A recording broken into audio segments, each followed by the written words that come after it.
In the writings of Carlos Castaneda, the Toltec path unfolds as both a philosophy and a discipline of perception, a way of life that demands the complete transformation of one's awareness. Through his apprenticeship with the Yaqui sorcerer Don Juan Matus, Castaneda was introduced to a worldview where the ordinary and the extraordinary coexist, not as opposites, but as layers of the same reality. The Toltec warrior's path is not about belief or ideology. It is a practice of seeing, of perceiving energy directly and living impeccably in alignment with that vision. Yet at the heart of this path lies a profound paradox. To live with full intent and intensity while knowing that in the grand scheme, nothing ultimately matters. This paradox forms the foundation of what Don Juan called controlled folly, a concept that unsettles the ego and liberates the spirit. Controlled folly is the conscious decision to act as though things matter while knowing they do not. It is the art of playing one's role in the great cosmic drama without becoming ensnared by it. To the uninitiated, such a stance might appear cynical or detached, but to the warrior, it represents the only sane way to live in a world where death is the inevitable equalizer, and all pursuits, noble or trivial, share the same final destination. In an age defined by existential anxiety, nihilism, and spiritual overload, where people swing between meaninglessness and blind fanaticism, Controlled Folly offers a third way: lucid engagement. It invites us to care deeply but not cling, to act with purpose but without self-importance. It is not apathy disguised as wisdom, nor indifference masquerading as enlightenment. Controlled folly is the disciplined art of participation without delusion, a state where passion meets perspective and the warrior walks through life laughing softly at the beautiful absurdity of it all. If you're enjoying the content and want to help me keep creating more videos like this, consider joining my Patreon. Your support there makes a real difference. It helps keep the channel going and gives you access to extra content and behind the scenes stuff. You'll find the link in the description, and thanks for being part of this journey. In Toltec cosmology, as described by Don Juan Matus and Carlos Castaneda's works, the world is not a fixed objective construct, but a fluid manifestation of perception. Reality is divided into two great domains, the tonal and the nagual. The tonal is the world of order, language, identity, and reason, everything that can be named, categorized, and explained. It is the structure that allows human beings to function and communicate, yet it is also a limitation, a web of consensus that defines what is real. The Nagual, by contrast, is the vast and ineffable sea of awareness that exists beyond the tonal. It is pure potential, the realm of energy and spirit where the ordinary rules of perception dissolve. The warrior's task is to learn to move between these two worlds, to act effectively in the tonal while remaining aware of the Nagual's silent immensity.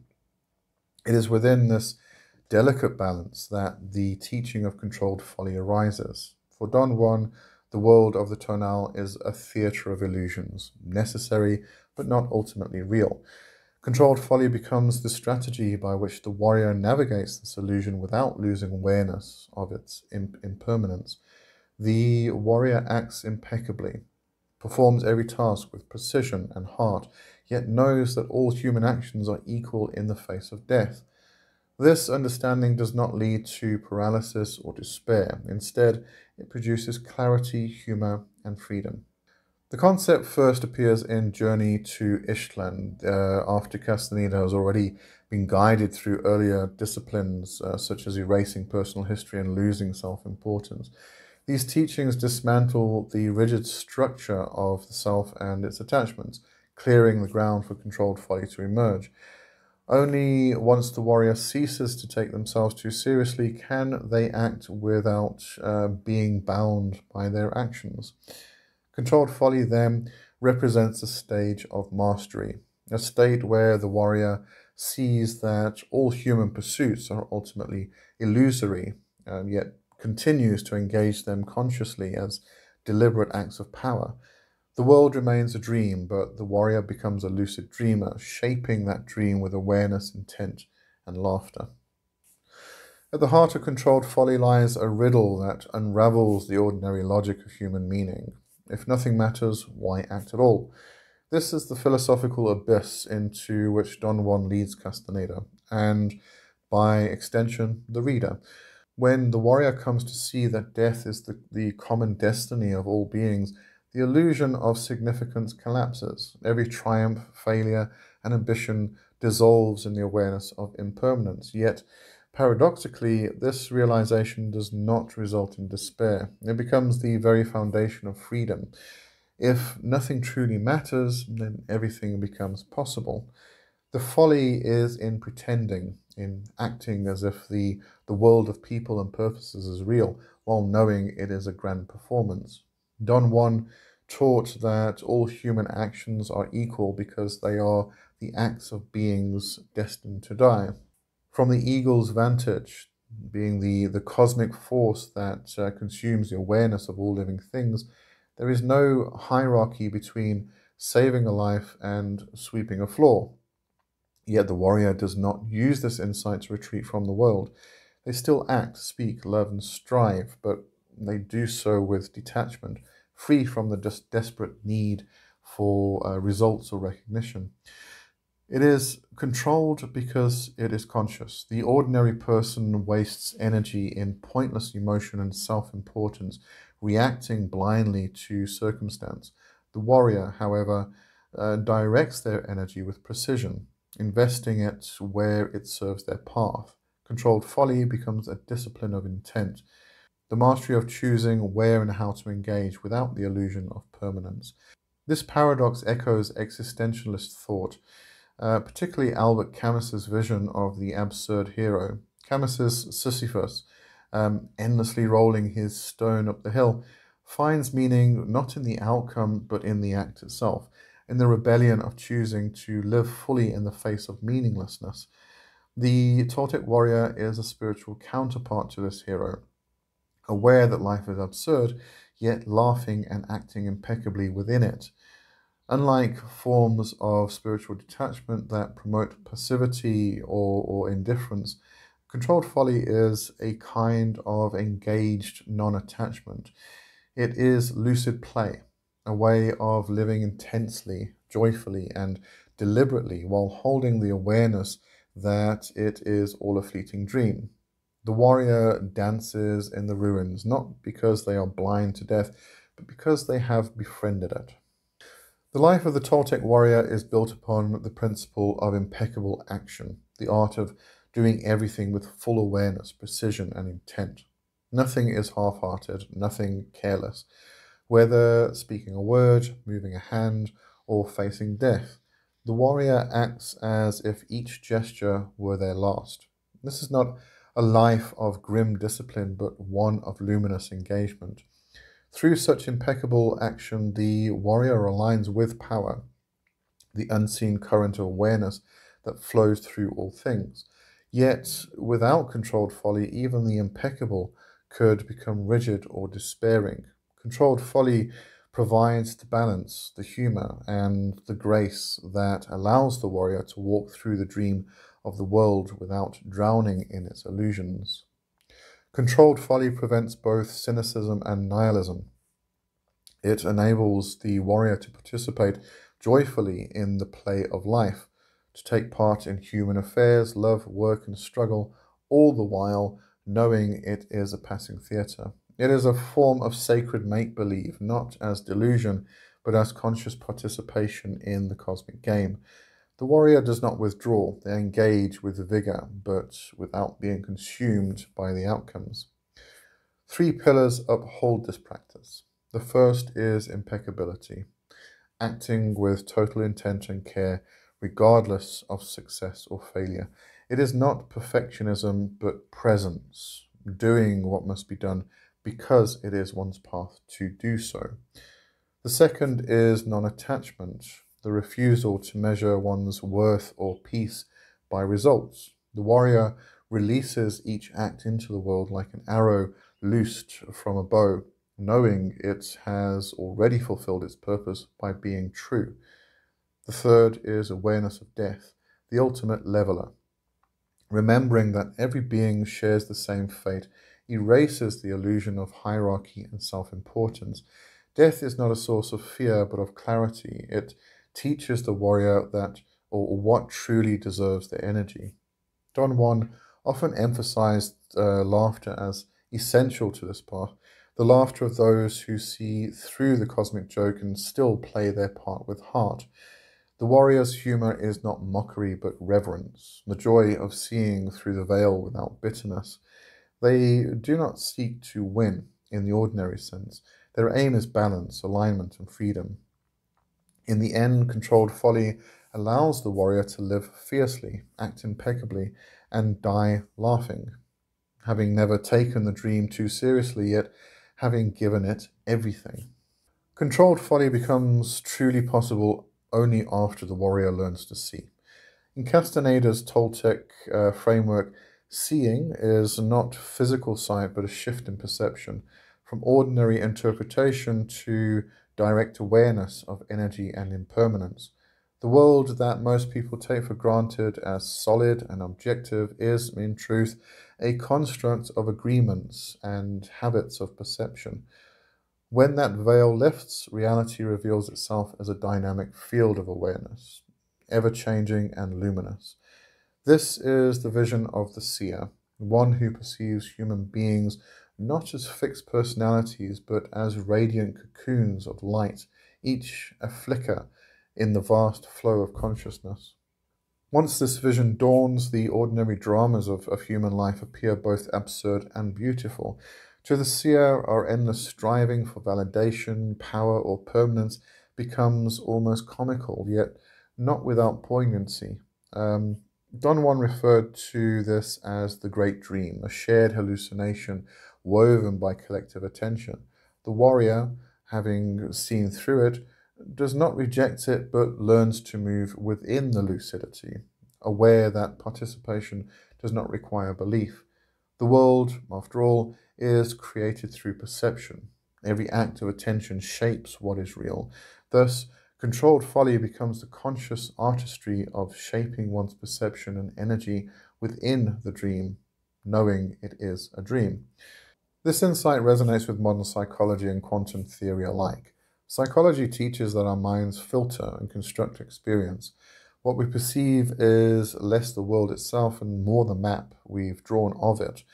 Quantum physics, meanwhile, hints that observation itself influences what manifests. In both cases, reality proves participatory, not passive, a dance between perceiver and perceived. Controlled folly, therefore, serves as a bridge between the tonal and the nahual, between the everyday world of roles, duties, and stories, and the infinite silence that underlies it. The warrior learns to hold both at once, to act with purpose in the tonal while remaining rooted in the awareness of the nahual. It is this dual perception, seeing the illusion and still playing within it, that allows the warrior to live with clarity, humor, and grace amidst the chaos of the human dream. On a psychological level, controlled folly is a weapon against the tyranny of the ego, that fragile construct that demands validation, control, and permanence in a world where none can be found. Don Juan's entire system of training, as described by Castaneda, can be seen as a systematic dismantling of the ego's illusions. His insistence on erasing personal history and losing self-importance were not arbitrary ascetic exercises, they were acts of liberation. By abandoning the constant need to define oneself through past narratives or social roles, the warrior begins to dissolve the false solidity of identity.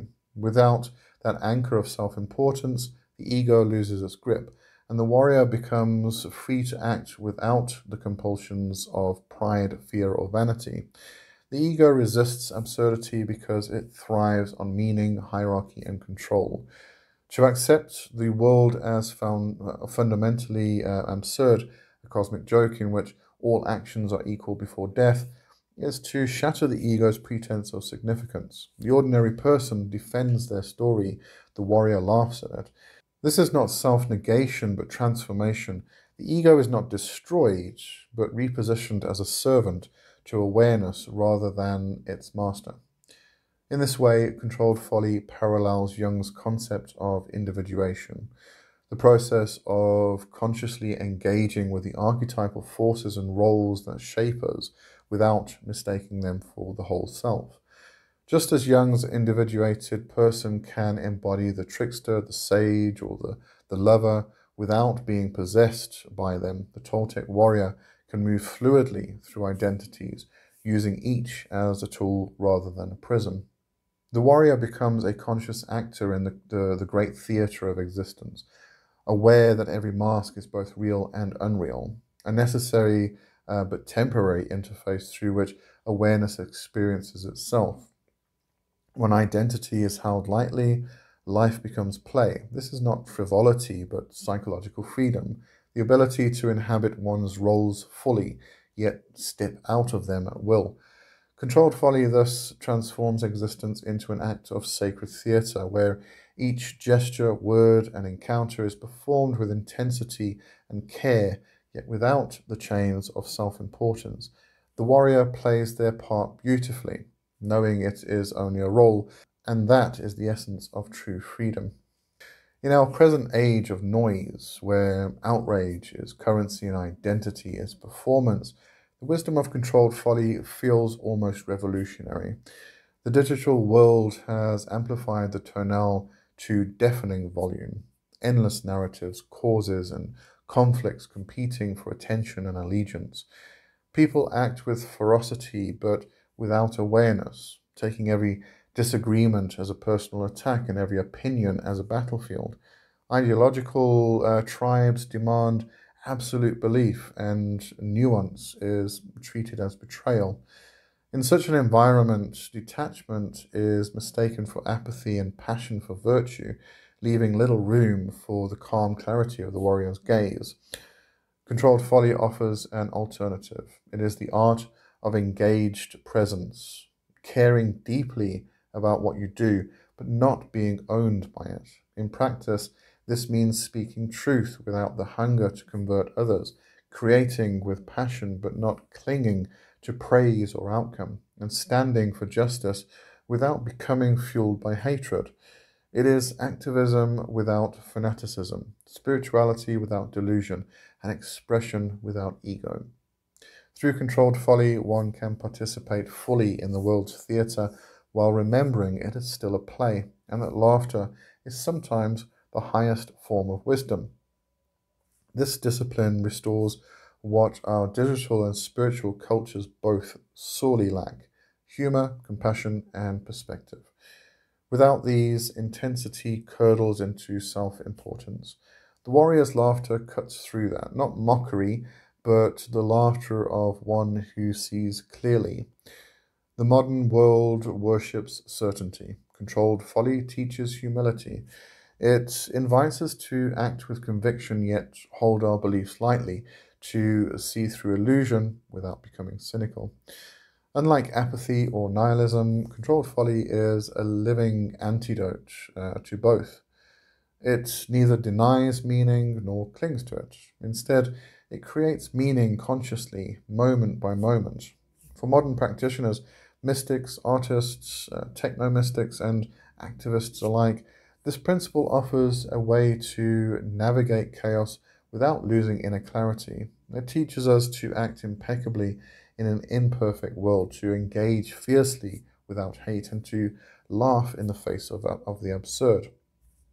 In an era that mistakes noise for depth and outrage for authenticity, controlled folly is not retreat, it is mastery. Controlled folly is not a belief system but a practice, a way of moving through the world with clarity and humor. It invites us to act with total attention while knowing that none of it truly matters in the end. To embody this paradox requires practice, not dogma.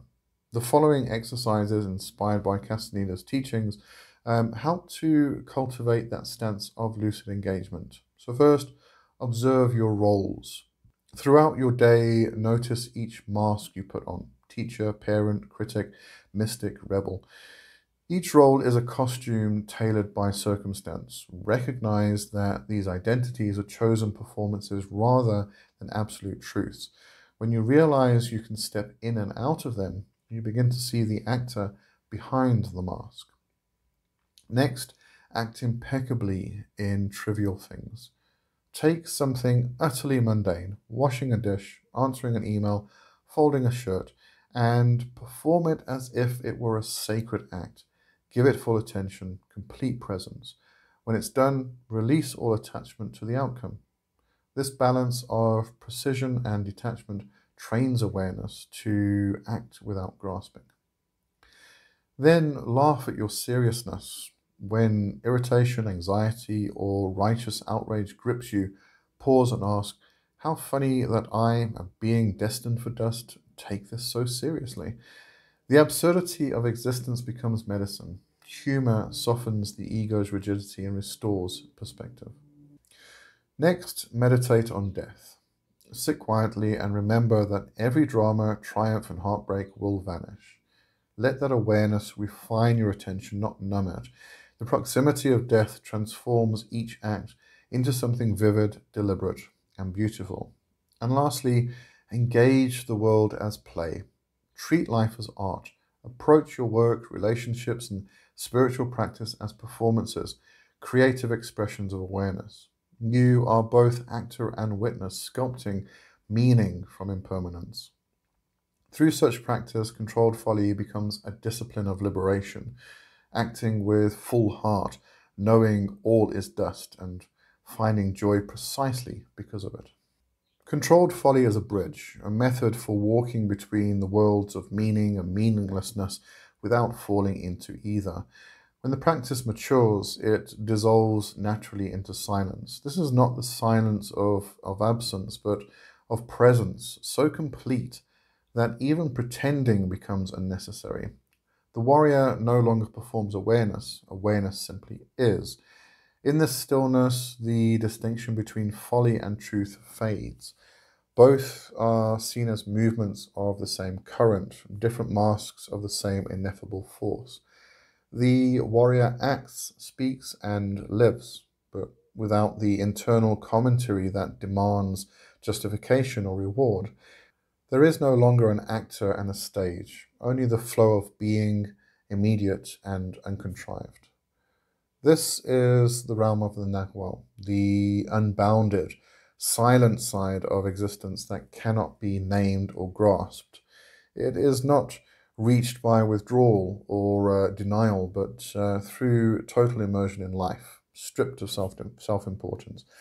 Don once said, a warrior acts as if nothing is the most important thing, knowing that it is. Within that paradox lies the secret. Here, engagement and detachment are no longer opposites. The warrior acts impeccably, knowing that action itself is sacred, yet free from the illusion of permanence. The paradox resolves into freedom, a lucid participation in the cosmic game, where nothing is clung to, nothing is wasted, and silence speaks through every act. Controlled folly embodies the paradox at the heart of the Toltec path. To live fully while knowing that nothing ultimately matters. It is sacred play, a practice of spiritual sanity in a world that constantly demands seriousness and attachment. The world may be illusion, a transient weave of energy and perception, yet the experience of it is undeniably real. How we engage with it shapes the texture of our awareness, whether it is dense with ego, fear, and attachment, or luminous with clarity, humor, and presence. The warrior laughs not to mock life, but because they see through the gravity with which most cling to existence. They recognize the absurdity of human ambition and desire, yet they act with full heart and intent. Each gesture, each choice becomes a deliberate note in the symphony of the great dream, played with skill, awareness, and delight. Controlled Folly invites us to live as lucid fools, dancing on the edge between meaning and meaninglessness, between dream and awakening. It is a call to engage with life wholeheartedly, to act without attachment, to invest energy with precision, and to release all expectation into the wind. In the end, the essence is simple yet profound.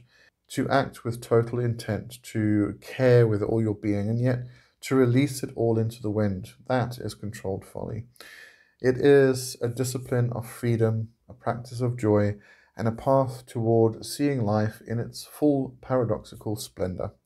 To walk it is to play with the luminous absurdity of existence, to move through the dream lucidly, and to discover the deep, unshakable delight of the lucid fool. And that brings us to the end of today's video, obviously, but the end of the Toltec concepts or Toltec path concepts series. There we go, got it right this time. I'm going to be starting a new series from next month. I will do an introductory video next week, Wednesday, I believe it is.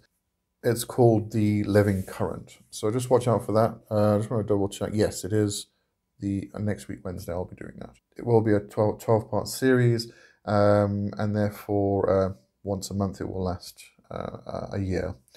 So thanks for watching this series. I really enjoyed doing this. I actually did this largely for myself as well as everybody else, because I do find, as I said, I think I said this right at the beginning before the actual series started, is that I find Toltec Warrior Path incredibly interesting, incredibly profound, and instructive, and it's been a very big part of my own practice through years and years and years.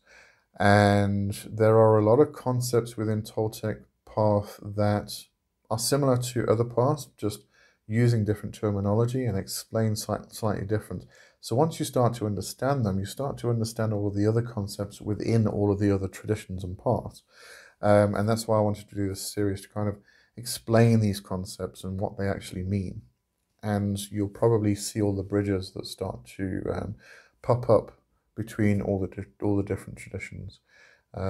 So yeah, this was kind of like an exploratory and explanatory series at the end of the day. Anyway, hope you enjoyed it, and thanks for watching. See you next time. Cheers. Bye bye.